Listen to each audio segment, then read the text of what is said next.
Hello, and welcome to Thank Dog We Made It. Today I'm going to do part 2 to what I did last week, which is all about customizing knitted patterns. So last week I did a YouTube live on how to take a bottom up, a sweater that you start from the bottom for a dog, and knit it and adjust it as you're knitting to fit custom fit it to your dog. And I specifically talked about a mini pincher who has a very broad barrel-sized chest and a shorter torso, not a super short torso, but a little bit shorter. So I needed to adjust the pattern to reflect those sizes, those customizations. And one of the things that I mentioned last week is that the wonderful thing about knitted patterns is that there are so many opportunities to customize the fit. So I really did dive into that a lot last week. And if you haven't seen that video yet, I'll put the link down below on this video once I'm done, and you can check that one out too. But today, actually I have, somebody actually was asking me and having some troubles fitting their French Bulldog named Blue, and they were wondering how they could customize the pattern to fit the dog because it has such a big barrel-sized chest, super wide in the chest, and then a very slim waist.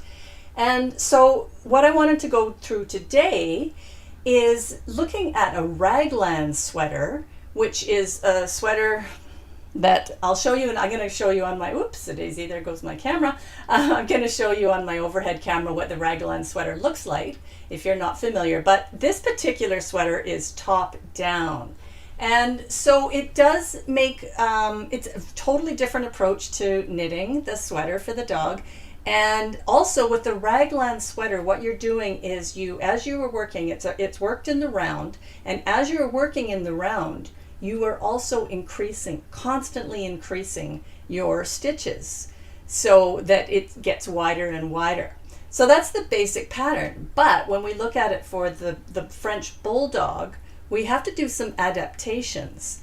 So with the Raglan sweater, what we've got, this is when you look at here on the pattern, you can see how the Raglan starts coming together. So this here, as we start at the collar, then we start to increase constantly. Every time we do a round, we're not every round, but we are constantly increasing to add more width in here to adapt to how a dog's chest expands. But the trick for when we're doing it for French Bulldogs is we actually need to expand a lot quicker. And we're doing this for a couple of reasons. Number one, as I said, they have an incredibly wide chest. Their chest is very wide, but also it's very short. Their neck to withers line, which is typically, as I said, the neck to withers line is from where the collar starts to just behind where the legs on the coat are and the legs on the dog are. If you went right behind the front legs on the dog, that's where the withers point is. And for a French Bulldog, this tends to be shorter than most average patterns are. So when we are increasing, we're increasing to be quite wide, but we're also increasing in a much shorter number of rows. The other thing about French Bulldogs is that they have an incredibly wide chest right from the front, and they have a very big space in between their legs. So if you imagine the legs here, just get my little handy dandy puppy dog here. If I look at the dogs, this is not a normal sized dog either, but we're talking about this space in here, right between those front legs. And on a French Bulldog, that is much wider. They have a very large gap in between their front legs. So we need to adapt that into the pattern. So what I typically do if you're working with this Raglan pattern of mine, what I have is let's look at an example as a small sized pattern. So the way I choose the pattern first and foremost is I look at the chest circumference. So if I take my measuring tape and I run it around the chest on the dog, and figure out what that is. Then I match that up to the patterns and figure out what is the best fit based on that chest circumference. And the reason that you work with the chest circumference as your guide for picking your pattern is because that is the hardest measurement to kind of customize and tweak on the go. If you work with the right circumference, that's going to give you the right width to go around the largest, widest part on the dog. And then you can adapt the length to it. You can adapt the neck to withers. You can even adapt the collar if you need to. So there's a lot of ways to adapt it, but this part here, that chest circumference, is your crucial point to start with. Now, if you look at the patterns and you're kind of in between, I would suggest going to the size that you're closest to. If you don't land right onto the measurement that my pattern covers, I would go to the one that you're closest to. But if you're right in between, smack dab in between, go with a smaller size, because as you can see, there's a lot of stretch in these sweaters, in knit in particularly. There's always a lot of stretch. So you don't want to have your sweater too big and bulky, or it's just going to get in the way of the dog's legs moving and such. So better to have a smaller sweater fit, and it will give you a lot of stretch in there. There's a lot of natural ease that's built into knitted sweaters. So we're going to start with a pattern that fits the chest circumference on the dog. So a typical French Bulldog is around 21 inches, let's say, for an adult bulldog, a French Bulldog. And so that lines up nicely with my small pattern size. But what differs on the pattern that you get with this Raglan sweater pattern is that the chest stitches are divided evenly. When you first start out, there are 3 sections. You have your right sleeve, your center chest sleeve, and your left sleeve. And then if you flip it over, you've got your back stitches. So the pattern suggests that you divide these front stitches evenly between those 3 sections, and then you increase as you work along. The modification that I would suggest for working with a French Bulldog or a very large barrel-chested Bulldog is I would actually redistribute how these stitches first start for each section. So the pattern suggests that you should count off a number of stitches, add a marker, then count off a number of stitches and another number, and you add markers so that you know where you're making each of your transitions. But with the French Bulldog, what I'm suggesting is you actually increase the center area so that it's double the size of the sleeves. So on the small pattern size, the stitches on the front are 30 stitches. You get 30 stitches to the front and 30 stitches on the back. So for the French Bulldog, what I'm suggesting is actually we redistribute slightly. So we're going to do 32 stitches on the front and 28 stitches on the back. And then we're going to distribute these stitches slightly differently as well. So we would take 8 stitches and put them on the sleeve, and 8 stitches for this sleeve, and then 16 stitches in the center. And what that gives us is right from the beginning, we're going to have a nice wide center section. So that allows you to adapt that pattern for that really wide spread in between the front legs on the dog.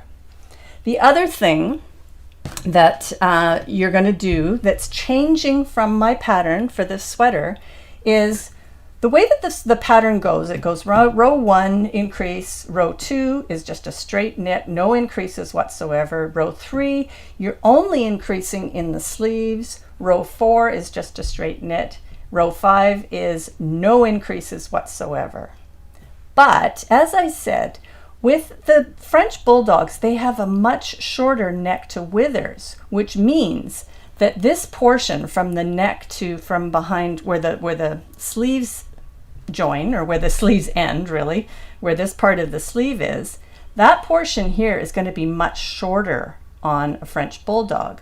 So we need to make these increases much more rapidly.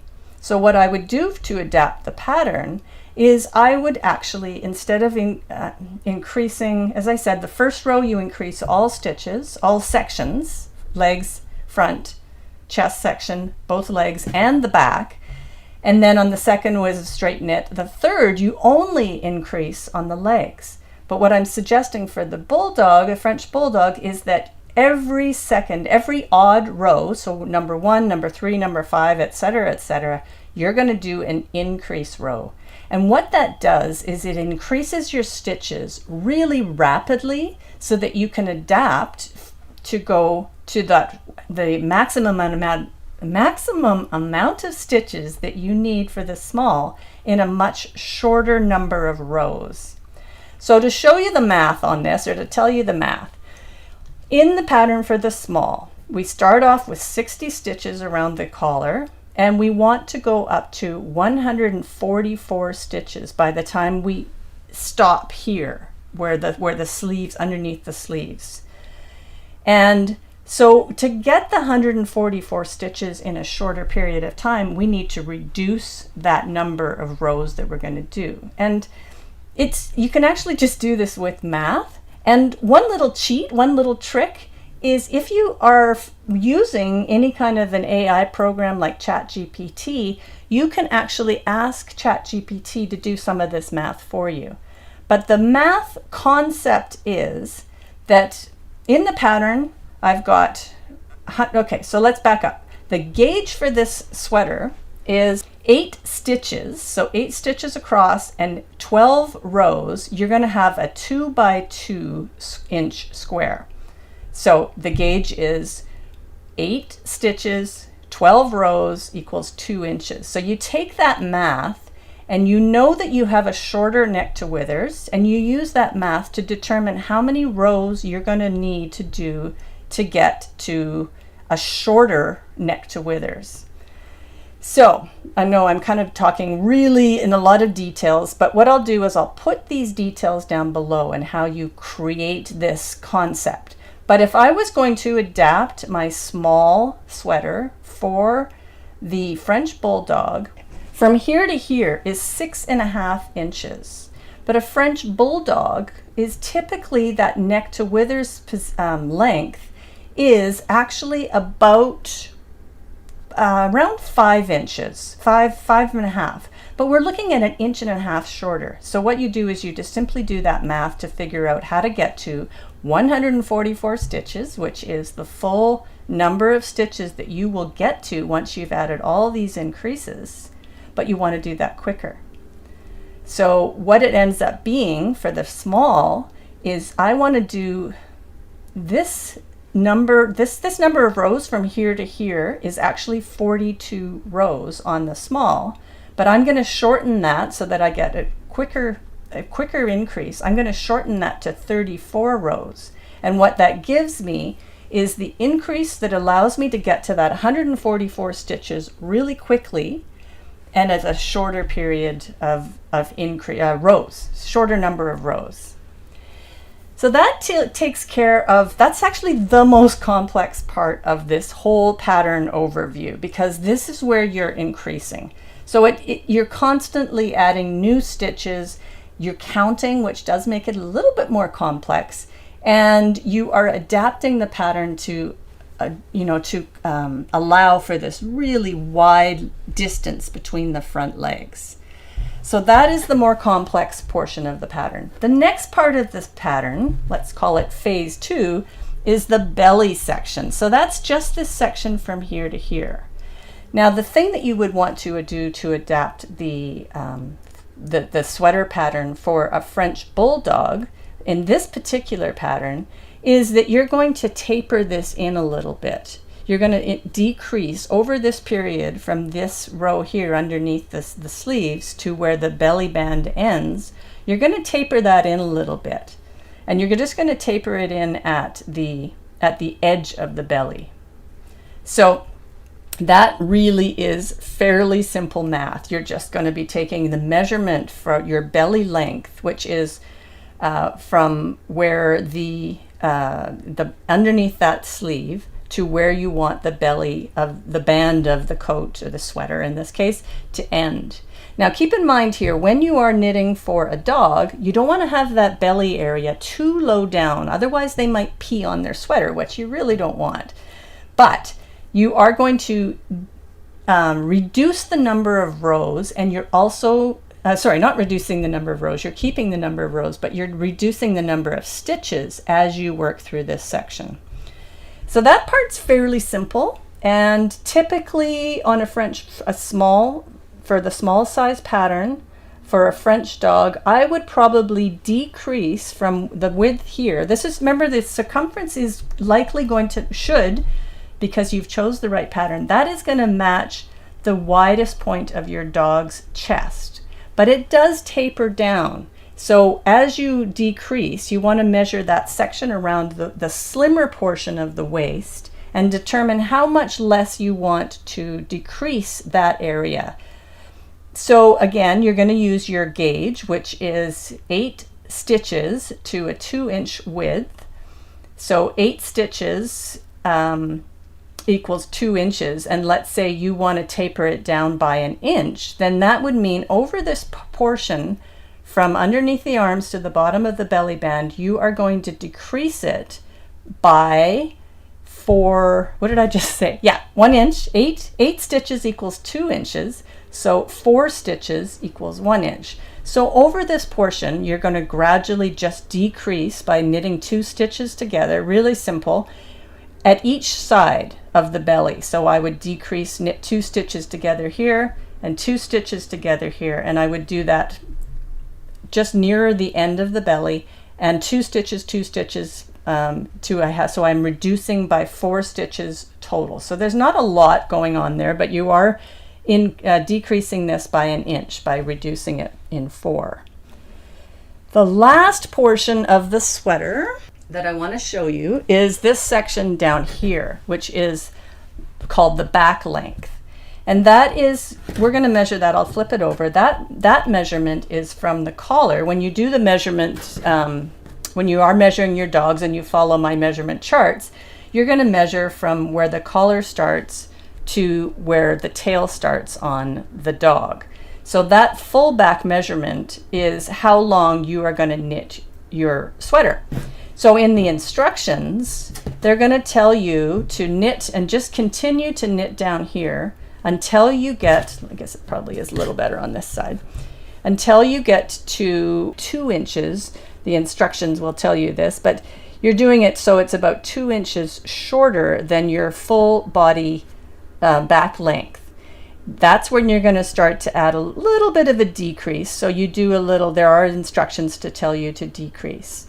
That's in the pattern. But the trick here, the message that I'm trying to get, is that you need to determine, this part here is fixed, where you start to do your decreases and the ribbing. That stuff is fixed. So where you're going to reduce the length on the dog sweater is in this section. So if I flip it over, it's in between where the belly ends and the end of the coat. So this is the area that you can make your adjustments. So in most cases with the French Bulldog, you actually have a much shorter length. They're very broad up front, they're really wide, they've got these big barrel chests. They have they're pretty, if you look at them from the side view, they are fairly box-like for the front portion, but then after their chest and it starts to decrease, they have a very slim waist, and then the back portion of their backs is actually really short. So you're likely on a French Bulldog, you're going to be reducing the length on your back, but that's the easiest part of this pattern, because literally you just stop when you hit a certain point, keeping in mind that you've got this little extra part here that's going to be standard on the patterns. You're going to do the decrease, which happens over, depending on the size of pattern you're working on, but it happens over 4 rows usually, and then you've got your ribbed section. So that is the basic overview of how to manage the customizing of a raglan sweater for a French Bulldog. And as I said earlier, just the key takeaways here. The most challenging thing that you're working with is going to be this section here where you are doing your increases for the chest. And it's not challenging. I shouldn't say challenging, because it really isn't challenging. It's actually really simple. The only reason it's challenging is because you are adapting the pattern. So you're not following the instructions that are written in the pattern. You're starting to do it your own way. You're customizing it. You're playing with these measurements and these instructions. So again, just to recap, you're going to make this wider in here. You're going to redistribute the stitches between each of these sections so that you have a wider area for the chest and a slimmer or less stitches for your sleeves. So that'll give you a much wider area here. The other thing that you're going to be doing on this, and I can show you here on the back, is that this is where the withers is. I've actually added a leash hookup hole into the back of this sweater. So this is where the withers is on the dog for a regular standard dog, but for a French Bulldog, your withers are going to be much shorter. So again, the other key point, that while you're increasing here, you're going to be increasing faster because you need to do it over a shorter number of rows. Then the belly section recap, you're simply going to be taking the measurement from underneath the arms to where your belly ends, and you're going to just taper that in gradually based on the measurement of your dog's waist. So that's where it gets slimmer afterwards. And then the last thing you're going to do is just shorten the length, likely on a custom fit sweater for a French Bulldog. Likely you would be shortening this section here in between the belly band and the end of the coat to adapt to that shorter back on dogs. So I hope that gives you a really good idea of how you might go about customizing your sweater patterns so that they fit your dog. And that really is what I'm really going to be digging into this year, because this is what I want to be focusing on, is just creating, what I say, outfitting your dogs, and fit being that key word. It's fit first and foremost. Function is absolutely imperative second, and fashion, of course, is the third. So we're outfitting your dogs through fit, function, and fashion. And that's what I'm really going to be focusing on throughout the videos, whether it's sewing videos, knitting videos, or even when I'm talking about my canvas wax project, which really kind of goes into that function side of things, because we're looking at the functionality of the fabric. But fit is really key for everything you make. And so I'm really focusing in on this as a key topic. And this is, the reason I'm doing this is because this is the area that people are the most challenged with, and I get the most questions about, is how do I adapt my pattern for a dachshund? How do I do it for a French Bulldog? How do I do it for a poodle? And the whole reason I started doing this and customizing my sewing patterns and sweater patterns is because my dog is a Porty Doodle. She's a Portuguese water dog and a poodle cross. She has a super, super deep, but very slim chest. So she's kind of like she's a poodle. She mostly has a poodle shape. So that is, and then she has a really long back. So she did not fit any standard patterns, nor did she fit any coats or sweaters that came off the shelf. So that's why I started creating my own patterns and adapting them and learning, just really keying in on how to fit. And because I've been doing this for 10 years and making custom fit dog coats and dog sweaters, I have worked with pretty much every kind of dog out there. So I've really got some good experience, but also some really good key kind of ideas and concepts. So this is, if you have any questions in this area, by all means, please let me know. I'm always looking for ideas for YouTube videos. So as I said, someone just asked me a question about my pattern for how they can adapt it for their French Bulldog, and I thought, perfect, this is a great topic. And I switched what I was going to do because I thought this was just really key, and it follows up perfectly with what I was talking about last week. So by all means, please add comments, ask questions, whatever works, whatever you're struggling with, let me know. All right, I'm going to wrap it up now. Thank you very much for joining me. I hope you got something out of this. And once again, Make sure to like this video if you enjoyed it, and do follow me so that you know when things are coming up, and hit that bell so that you are alerted when I am going live. But I do go live every Thursday at 11 a.m. Pacific. So I hope you can join me next week at 11, and we will see you then. All right. Bye.